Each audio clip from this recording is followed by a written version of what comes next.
அனைவருக்கும் இனிய வணக்கம். நான் உங்கள் மதுரை ராமகிருஷ்ணன். நம்மை நாம் உணர்ந்து கொள்ளக்கூடிய ஒரு அற்புதமான ஒரு தருணம், நம் வாழ்க்கையை நாம் வடிவமைக்கக்கூடிய ஒரு அற்புதமான தருணம். இந்த காலை நாம் எழுந்தவுடன் நல்ல செய்திகளை, நல்ல விஷயங்களை, நல்ல கருத்துக்களை கேட்பதன் மூலமாக இந்த நாளை நாம் இனிய நாளாக மாற்றிவிட மாட்டோமா என்கிற ஒரு பெரிய முயற்சி தான் இந்த நிகழ்ச்சியினுடைய ஒரு மாபெரும் நோக்கம்னே சொல்லலாம். சார், அந்த காலத்தில் புரட்சி தலைவர் பாட்டு இருக்கும், உன்னை அறிந்தால் நீ உன்னை அறிந்தால் இந்த உலகத்தில் போராடலாம், உயர்ந்தாலும் தாழ்ந்தாலும் தலை வணங்காமல் நீ வாழலாம்னு ஒரு பாட்டு இருக்கும். அது என்ன சார், உன்னை அறிந்தால் நம்ம யாருன்னு நமக்கு தெரிஞ்சிருச்சுன்னா நம்ம ஜெயிச்சிடலாம் அப்படின்னு அந்த காலத்து பாடல் இருக்கு.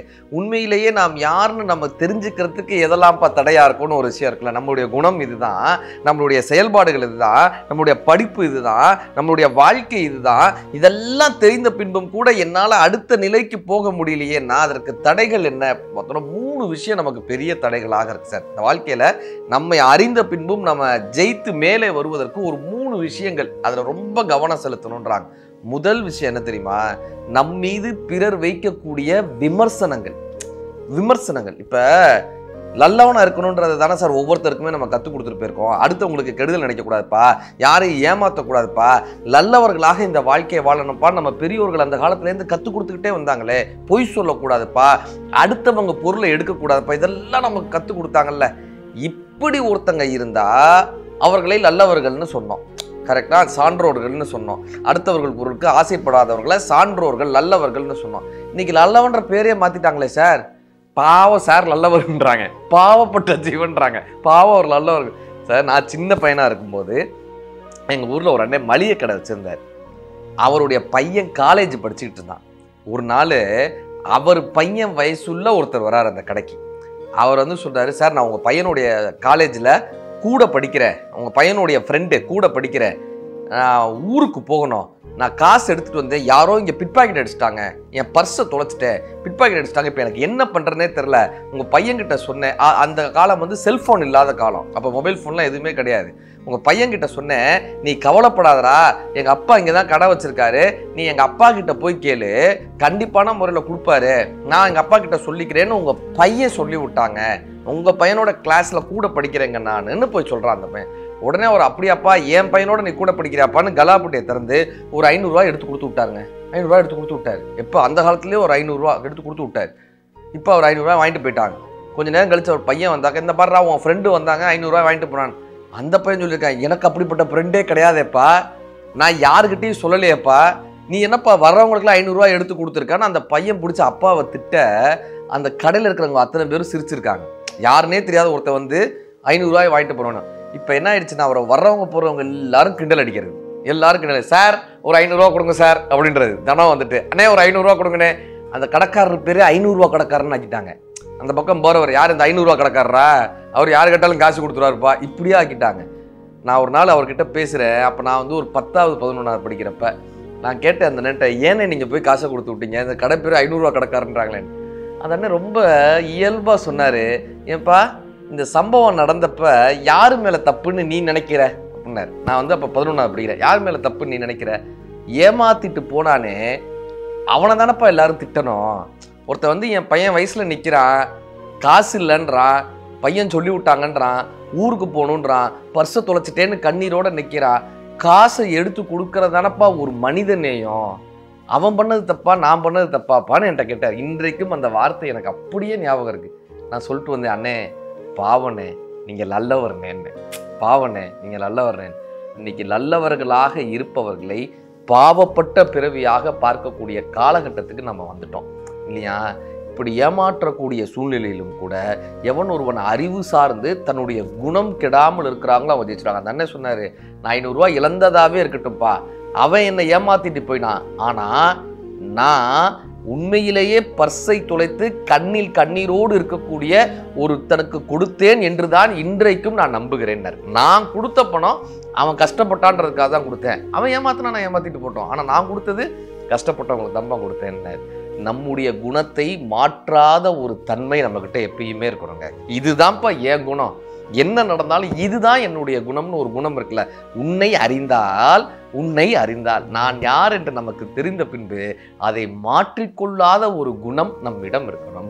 சார், பிரபஞ்சன் அவர்கள் எழுத்தாளர் பிரபஞ்சன் மிகப்பெரிய எழுத்தாளர். ஒரு மனிதனுக்குள் இருக்கக்கூடிய ஆள் மனதுக்குள் சென்று அந்த மனதில் ஒரு மனிதன் எந்தெந்த நேரத்தில் எதெல்லாம் நினைப்பான் என்ற ஒரு மனிதனினுடைய மன ஓட்டத்தை எழுத்தில் கதையில் பதிவு செய்த ஒரு மிகப்பெரிய எழுத்தாளர்னா பிரபஞ்சன் அவர்கள், பாண்டிச்சேரியில இருந்தவர். அவர் ஒரு கதை எழுதியிருப்பார். வர்க்கம்னு அந்த கதையினுடைய பேர். வர்க்கம். பாண்டிச்சேரியில ஏஎஃப்டி மில்லுன்னு ஒன்று இருந்துச்சு, ஆங்கிலோ பிரெஞ்சு மில் அப்படின்னு ஏஎஃப்டி மில்லுன்னு சொல்லுவாங்க. அதுல கிட்டத்தட்ட 2000 பேர் வேலை பார்க்குறாங்க. ஏதோ ஒரு ஸ்ட்ரைக், அந்த காலத்தில் ஸ்ட்ரைக்ல நிறைய நடக்கும்ல, அப்படி ஒரு ஸ்ட்ரைக் நடக்கும்போது அந்த ஏஎஃப்டி மில்லை மூடிடுறாங்க. 2000 பேரினுடைய வேலையும் அடுத்து நிமிடம் என்ன பண்றதுனே தெரியாது. அப்படியான ஒரு இடத்துல அந்த மில்லை மூடிடுறாங்க. அதுல ஒரு குடும்பஸ்தர், அவருக்கு என்ன பண்றதுனே தெரியல. நாளைக்கு நமக்கு சாப்பாட்டுக்கு என்னப்பா வழின்னு ஒரு வாரம் ஓடுது. எல்லாரும் மிகப்பெரிய போராட்டத்தில் இருக்காங்க. இந்த கதையினுடைய கதாநாயகர் அவரும் வீடு ரொம்ப வறுமையில இருக்கு, போராட்டத்தில் இருக்கு, என்ன பண்றதுனே தெரியல. அப்ப இவருடைய நண்பர் வராரு. ஒரு கவர்ல கோதுமை மாவு கொடுத்துட்டு போறாரு. இந்தப்பா, எனக்கு கொஞ்சம் கோதுமை மாவு கிடைச்சிச்சு, எங்க வீட்டுக்கு கொஞ்சம் உனக்கு கொஞ்சம் அப்படின்னு 2 கோதுமை மாவு இருந்துச்சு, உங்களுக்கு கொஞ்சம் கொடுத்துட்டு போலான்னு வந்தேன்னு நண்பர் கோதுமை மாவு கவரை கொடுத்துட்டு போறாரு. இந்த கோதுமை மாவு வச்சு 2 நாள் 3 நாள் ஓட்டுறாங்க. இது எல்லாம் முடியுது சார். இவனுக்கு என்ன பண்றதுனே தெரியல, இந்த குடும்பத்தை என்ன பண்றதுனே தெரியல. பாரதி பார்க்னு ஒரு பார்க் இருக்கும் பாண்டிச்சேரியில. இந்த பாரதி பார்க்ல போய் உட்காந்துருக்காரு. உட்காந்துருந்தவர் இப்படியே பக்கத்துல பாக்குறாரு, ஒரு கல்லு விழுந்து கிடக்கு. விழுந்திருந்த கல்லை எடுத்து நிமித்தி பார்க்குறாரு. அது ஒரு சாமியினுடைய சிலை. அந்த கல் விழுந்து கிடக்கு, சாமி சிலை.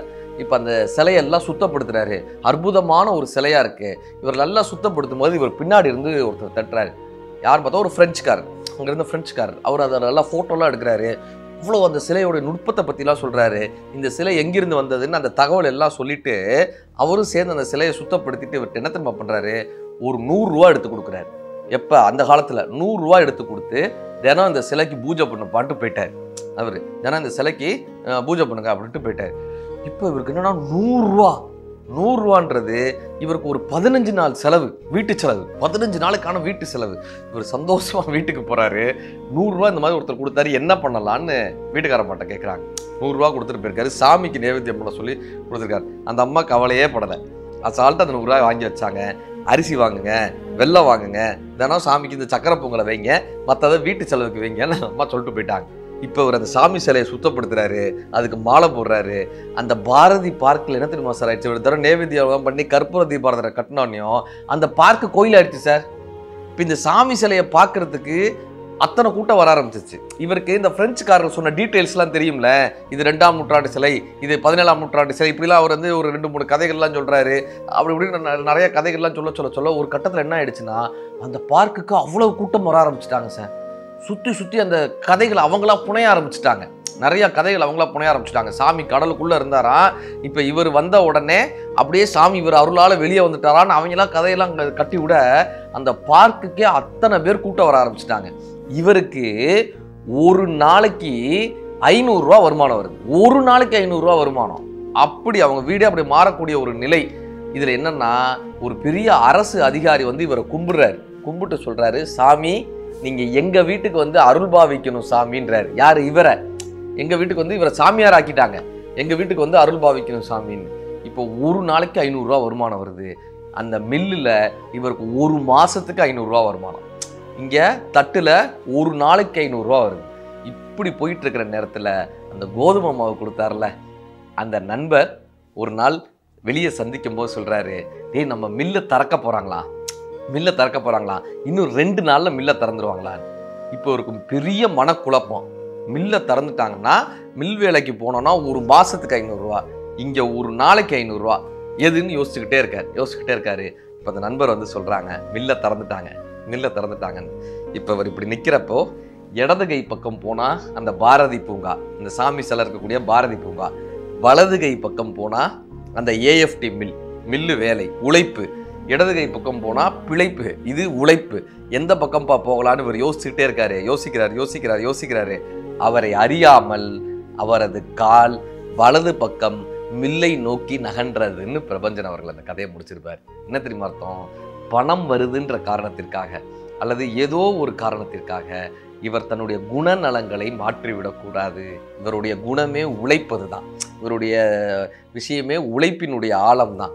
இப்படி இருக்கக்கூடிய ஒரு மனிதன் ஏதோ ஒரு வகையில் ஏதோ ஒரு மாயை பின்னால் சிக்கிவிடக்கூடாது. மனிதன் உழைத்து தான் வாழ வேண்டும்னு பிரபஞ்சன் அவர்கள் இந்த கதையை முடிச்சிருப்பார். அப்படி அற்புதமாக எந்த ஒரு வாய்ப்பு நம்ம இந்த வாழ்க்கை என்ன பண்ணோம்னா, நம்முடைய குணங்களை மாற்றுவதற்காக அல்லது குணங்களை மாற்றக்கூடிய தருணங்களை இந்த வாழ்க்கை தரும். அப்பவும் கூட நம்முடைய தன்மையை யாரால் இழக்காமல் இருக்காங்களோ அவர்களால் மட்டும்தான் அந்த உன்னை அறிந்தால் என்ற அந்த நிலையை அடைய முடியும். எல்லாத்துக்கும் மேலே என்ன தெரியுமா சார், கவனத்தில் கவனமாக இருக்கணும். நம்ம எதுக்காக, நம்மளுடைய லட்சியம் என்ன, நம்மளுடைய பயணம் என்ன, அந்த கவனத்தில் ஒருவர் கவனமாக இருக்கணும். ஒருத்தன் காட்டு வழியாக நடந்து போனான். ஒரு பெண்ணை 3 பேர் சேர்ந்து கொலை பண்ணிட்டாங்க.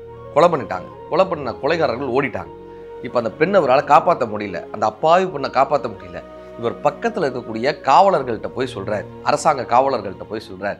இந்த காவலரில் ஒருத்தர் வந்து அந்த கொலைகாரங்களுக்கு தொடர்புடையவர், கொலைகாரர்களோட கூட்டு வச்சிருக்கிறோம். அவர் என்ன பண்ணுறாரு, இந்த பழியை தூக்கி இவன் மேலே போட்டுறாரு, இந்த அப்பாவி மேலே போட்டு அரசாங்கத்தினுடைய அந்த சிறைச்சாலையில் கொண்டு போய் அடைக்கிறாங்க.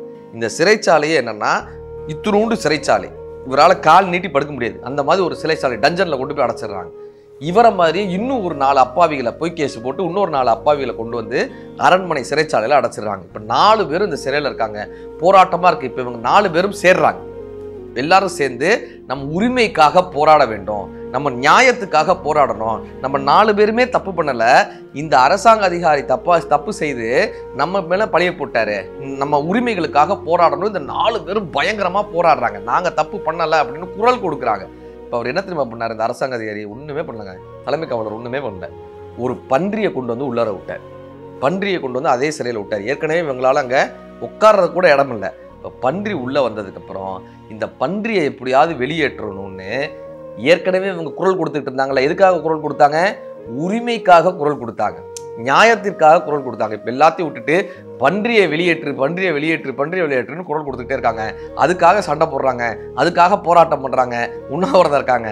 ஒரு கட்டத்தில் 1 வாரம் கழிச்சு அந்த காவலர் வந்தார், பன்றியை வெளியேற்றிட்டார். இப்போ இந்த 4 பேருமா சேர்ந்து எங்களுடைய போராட்டம் வெற்றி அடைஞ்சிருச்சு, நாங்கள் ஜெயிச்சு விட்டோம், நம்ம ஜெயிச்சிட்டோன்னு இந்த 4 பேரும் போராட்டத்தில் வெற்றி அடைந்து விட்டோம், பன்றியை வெளியே அனுப்பிச்சிட்டாங்க, அரசாங்கம் நம்மை பார்த்து பயந்து விட்டது, நம் போராட்டத்தில் வெற்றி, 4 பேரும் சந்தோஷமா மீண்டும் அந்த சிறையிலேயே இருந்தார்கள்னு அற்புதமான ஒரு கதையை சொல்லியிருப்பாங்க. என்ன தெரியுமா அர்த்தம், இவங்க எதுக்காக சார் போராடினாங்க, நான் நியாயமானவன், என் மீது குற்றம் இல்லை, என்னை வெளியேற்றுங்கள்ன்றது தானே இவங்க போராடணும், சிறையிலிருந்து என்னை வெளியேற்றுங்கள்ன்றது தானே இவங்க போராடணும், உண்மையான குற்றவாளிகளை கண்டுபிடிங்கிறது தானே போராடணும். ஆனால் ஏதோ ஒரு வகையில் ஒரு பன்றிகள் உள்ளே நுழையும் போது நம் கவனம் சிதறும். இப்போ இந்த சமூகத்துக்காக வாழக்கூடிய மனிதர்களை இப்படியான கவன திசை திருப்புகளை தெரியுமா, நம்ம முக்கியமான ஒரு விஷயத்துக்கு போராடி கொண்டு இருக்கும்போது தான் ஒரு கிரிக்கெட் மேட்ச் வரும், எல்லாருமா சேர்ந்து அந்த கிரிக்கெட் மேட்சை பற்றி பேச ஆரம்பிச்சிருவோம். அவர் எப்படி தெரியுமா 6 அடிச்சாரு, இவர் எப்படி தெரியுமா 4 அடிச்சாருன்னு கவனத்தை அப்படியே மாற்றிடுவோம். ஒரு தனியார் தொலைக்காட்சிகளில் பார்த்தோம்னா ஒரு பெரிய ஒரு நிகழ்வு வரும், அவங்க 2 பேர் சண்டை போட்டுக்கிட்டு இருக்கிறத வச்சு இங்கே உட்காந்து பேசிகிட்டு இருப்பாங்க. நாட்டிற்கான விஷயங்களை பற்றி பேசாமல், வளர்ச்சிக்கான விஷயங்களை பற்றி பேசாமல், நமக்கு வரக்கூடிய போராட்டங்களை பற்றி பேசாமல், நம் வாழ்க்கைக்கான வளர்ச்சியை பற்றி பேசாமல், இந்த பன்றியாக ஒரு விஷயம் உள்ளே வந்தது இல்லை, இந்த பன்றிக்காக எப்படி அவர்கள் போராடி கொண்டிருந்தார்களோ அப்படி கவனச்சிதைவாக வரக்கூடிய விஷயங்களில் நம் கவனத்தை செலுத்தினோமேயானால் நமக்கு விடுதலை கிடைக்காது. நாம் இறுதி வரை அந்த சிறைச்சாலையிலேயே தான் இருக்கப் போகிறோம்.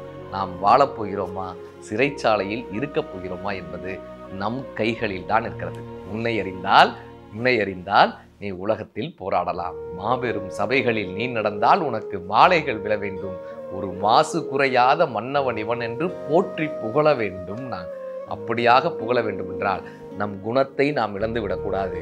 பணத்தினாலோ சூழ்நிலையினாலோ நம்முடைய இயல்பை நாம் இழக்காமல் இருந்தால் இந்த நாள் மட்டுமல்ல, எல்லா நாளும் இனிய நாள் தான். நன்றி, வணக்கம்.